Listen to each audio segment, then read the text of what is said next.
मनसुंदर में अब बहुत बड़ी ट्विस्ट आ गई है। नाहर ने रूही को अपना सच बता दिया है। रूही जैसे ही नाहर का सच सुनती है तो रूही खुशी से झूम उठती है और नाहर को गले से लगा लेती है।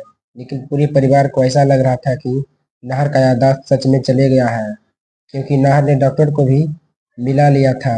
नाहर अपना सारा प्रॉब्लम डॉक्टर को बता दिया था, जिसकी वजह से डॉक्टर ने भी कह दी कि नाहर की याददाश्त जा चुकी है। नाहर जब देखता है कि अग्नि को आदत से बाज नहीं आने वाली है, अग्नि कभी सुधरने वाली नहीं है। अगर मैं याददाश्त जाने का नाटक नहीं करूंगा तो आज इतना बड़ा घटना मेरे साथ हुआ, कल रूही के साथ होगा, कि आगे मेरे बच्चों के साथ भी अग्नि ऐसा ही बर्ताव करे, जिसकी वजह से मुझे बच्चा का प्यार नहीं मिलेगा। इसलिए रूही और बच्चे को सुरक्षित रखने के लिए नाहर ने याददाश्त जाने का नाटक करता है। नाहर देख रहा था कि रोज अग्नि ऐसा प्लानिंग कर रही है, जिसकी वजह से रूही के ऊपर खतरा है, और नाहर रूही से सबसे ज्यादा प्यार करता है। इसलिए नाहर को ऐसा लगा कि अब मुझे कुछ ऐसा करना पड़ेगा जिसकी वजह से अग्नि भी खुश रहे और रूही तो मुझे हमेशा ही प्यार करती ही रहेगी।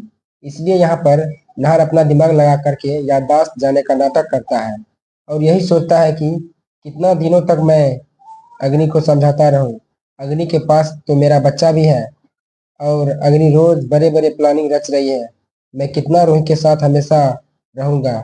अग्नि तो घर रूही के घर में रहते हुए भी ऐसा ऐसा साजिश रच देती है कि रूही के ऊपर खतरा हो जाता है। इसलिए नाहर ऐसा प्लानिंग करता है।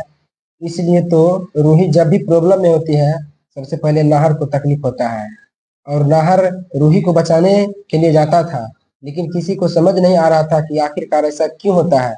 यहाँ तक कि अग्नि को भी ऐसा लगता था कि नाहर रूही को भूल नहीं पाया है, इसलिए वह रूही को याद करता है, रूही को हर संकट से बचा लेता है।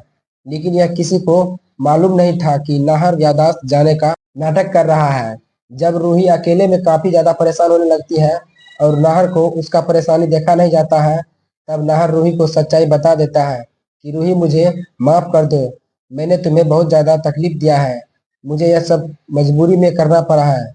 मैं तुम्हें बताना चाहता हूँ कि अग्नि तुम्हारे साथ ऐसे से साजिश रच रही थी, जिसकी वजह से तुम्हारे ऊपर खतरा आ रहा था।